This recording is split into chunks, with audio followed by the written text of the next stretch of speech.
¿Para qué me invitan? El análisis internacional de Ina Afino-Génova.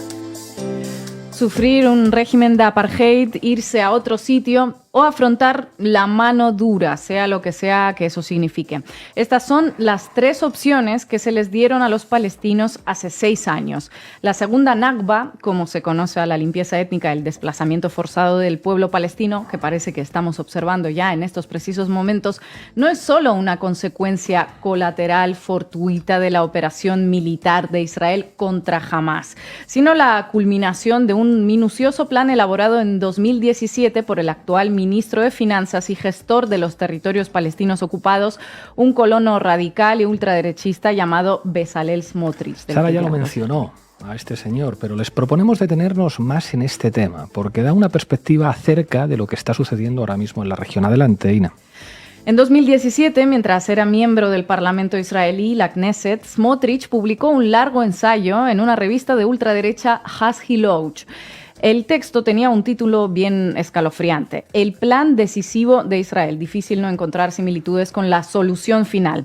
Pero más allá del título, lo realmente pavoroso de ese ensayo es la transparencia de Smotrich, su claridad y franqueza, porque básicamente propone destripar la identidad palestina. Arranca sin rodeos, diciendo que la sociedad israelí tiene que ganar ese conflicto y para ganarlo hay que entender que no vale intentar gestionarlo engañándose con la solución de 2 estados. En la tierra de Israel no hay lugar para 2 movimientos nacionales en conflicto. Sobra aclarar que la tierra de Israel para Smotrich incluye los territorios de Gaza y Cisjordania, además de los territorios canónicos de Israel y de los que ya están ocupados. En toda esa zona, según el actual ministro, solo hay lugar para la autodeterminación de la nación judía. Por eso a los árabes de la tierra de Israel, Smotrich les propone 3 alternativas básicas a elegir.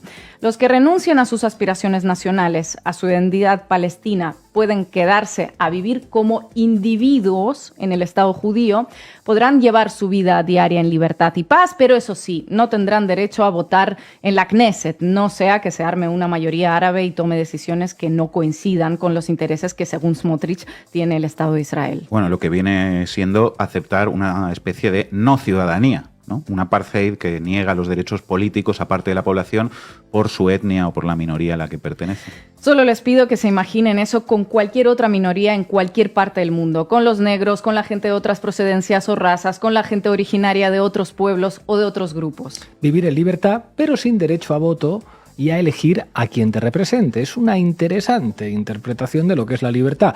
Una cosa es la libertad para los árabes de Israel, que nunca va a ser igual que la libertad para los judíos. ¿Dónde va a parar?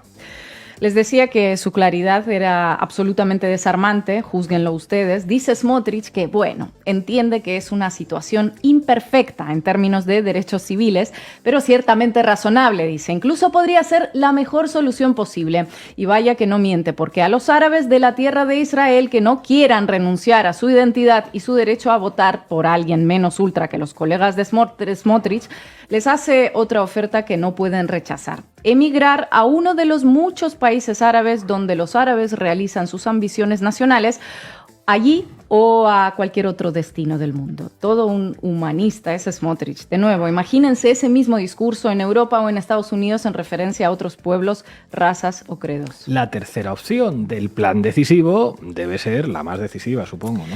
La tercera opción la reserva para todos aquellos a los que las primeras 2 no les convenzan demasiado. Por supuesto, dice Smotrich, habrá quienes seguirán eligiendo continuar la lucha contra las fuerzas de defensa de Israel y el Estado de Israel. Estos terroristas, advierte, se enfrentarán a la mano dura de las fuerzas de defensa de Israel en las condiciones más manejables. Bueno, y creo que podemos deducir bien a qué se refiere exactamente, porque llevamos ya 10 días viendo cómo aplica el ejército de Israel la mano dura contra aquellos a los que considera terroristas, estén o no estén rodeados de edificios de viviendas y de población civil o tengan menos de 7 años, que bueno, no ha parecido ser eso un problema para este ejército y para la mayor parte de ejércitos durante el último siglo, por hablar con franqueza. Esta hoja de ruta fue tachada en su momento por el diario Haaretz como genocidio anunciado contra palestinos. Los valores de Bezalel Smotrich se asemejan a los de las SS alemanas, advirtió un columnista del periódico en un artículo de opinión.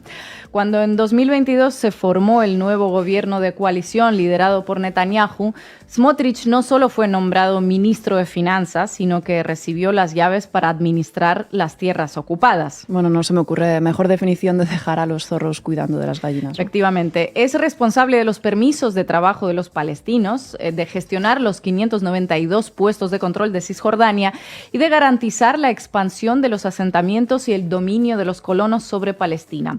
Básicamente, pasito a pasito, empezó a llevar su plan a la realidad con pogromos, expulsión de los palestinos de sus casas y establecimiento de nuevos asentamientos. El año pasado, 146 palestinos fueron asesinados, 7.000 fueron arrestados, casi 1.000 viviendas de palestinos fueron reducidas a escombros y se aprobó el levantamiento de más de 4.000 nuevos asentamientos ilegales. Pero claro, para llevar a cabo el plan de Smotrich en su totalidad, con esas estrategias propias de las SS alemanas, pues se necesitaba claramente un desencadenante. Eso sería lo único que los distingue. Y ese desencadenante fue precisamente el atentado de Hamás contra los civiles israelíes el pasado 7 de octubre. Hace unos días hablamos en Macondo con el diputado de la Knesset israelí Ofer Kasif, que es una de esas voces minoritarias del Estado de Israel que aboga por el fin de la ocupación ilegal, y nos dijo que para llevar a cabo el plan de Smotrich, el gobierno ultraderechista necesitaba violencia porque su proyecto de reforma judicial, del que hablamos en un programa anterior, encontró una fuerte oposición y era la única forma de saltarse las limitaciones que impondría el Tribunal Supremo a un proyecto de ese tipo. No es que la violencia la haya buscado Smotrich o Netanyahu, para nada, no vamos a dar lugar a teorías de la conspiración, pero sí están aprovechando lo sucedido para implementar más rápidamente esa solución decisiva. Escuchemos cómo lo explica Ofer Kasif, insisto, un diputado israelí. El gobierno de Israel, este gobierno de Israel, quería realizar este plan racista, fascista, colonialista de Smotrich. El gobierno sabía que no puede hacer eso cuando el sistema de justicia independiente no van a cancelar un plan como eso. Por eso querían abolir, eliminar la independencia del sistema de justicia y como un medio para realizar el plan de subyugación. Pero por las manifestaciones y protestas contra el golpe de Estado, el gobierno entendió que no puede hacer eso. Y hay otro medio. ¿Qué es el otro medio? Guerra, violencia. Tengo que decir muy claro, yo no quiero decir que el gobierno quería el masacre que había en el sur, para nada. Sí quiero decir que este gobierno quería violencia, porque cuando hay violencia y guerra, es más fácil por ellos vis-a-vis el público de Israel y especialmente el público del mundo y los gobiernos del mundo a realizar este plan de Smotrich. En nuestro anterior programa sobre la organización Hamás, que les recomiendo, hablamos de este grupo desde sus inicios y precisamente tocamos el tema del apoyo que recibieron fundamentalistas de Hamás por parte del establishment israelí, Netanyahu incluido. Bueno, Bezalel Smotrich, por cierto, también tenía claro desde hace años que los había que apoyar. A 2 años de formular su plan decisivo, en 2015, en un estudio de la Knesset, en una intervención, dijo literalmente que en el ámbito internacional, en el juego de la deslegitimación, la autoridad palestina es una carga y Hamás un activo. Hamás habría sido un activo para estos sectores que ahora se echan las manos a la cabeza por los crímenes que efectivamente ha cometido Hamás. Pero según nos dicen, ellos sabían perfectamente que para poder defender abiertamente sus intereses, lo mejor era que creciera Hamás y que se fuera pagando la influencia de organizaciones laicas como las que tradicionalmente ostentaron más poder e influencia en esos territorios. Por eso la preservación del gobierno de Hamás en Gaza para estos personajes fue una de las prioridades para fortalecer la separación entre la Franja y Cisjordania.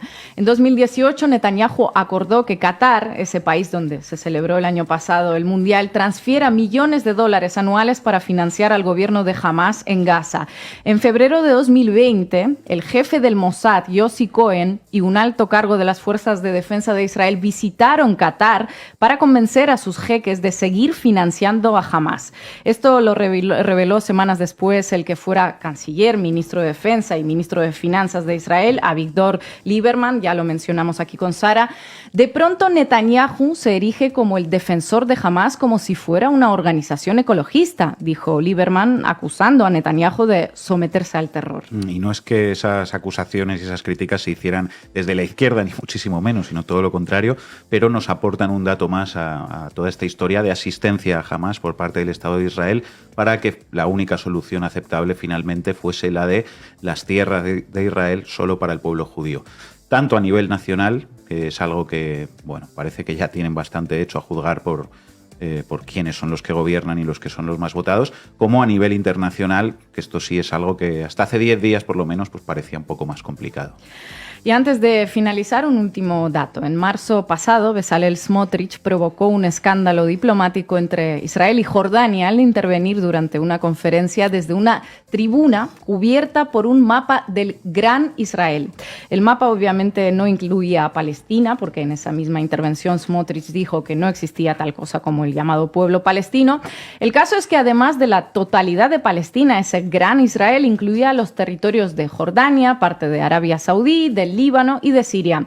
La ola de indignación llegó enseguida y llegó incluso a Josep Borrell, imagínense, hasta el principal jardinero lo condenó, de manera que el gobierno de Israel se vio obligado a matizar que los discursos del ministro no representan al Estado. Meses después, en septiembre, mejoraron el tema cartográfico. Durante su discurso en la Asamblea General de la ONU, Netanyahu presentó un mapa del Nuevo Oriente Medio sin Palestina, con un Israel más grande, eso sí. Bueno, y el problema es que el plan de Smotrich no es precisamente una fantasía ideada por un lunático supervillano de película, sino una realidad que se está además implementando frente a nuestros ojos. Efectivamente, merece la pena recordar que este señor, al que se ha decidido darle esa cantidad de poder y de atribuciones de las que hemos hablado, no es una persona a la que consideremos nosotros como un ultraderechista porque somos muy rojos y cualquier cosa de derechas nos espanta. No, es que él mismo se definió a sí mismo como fascista y homófobo no hace mucho tiempo.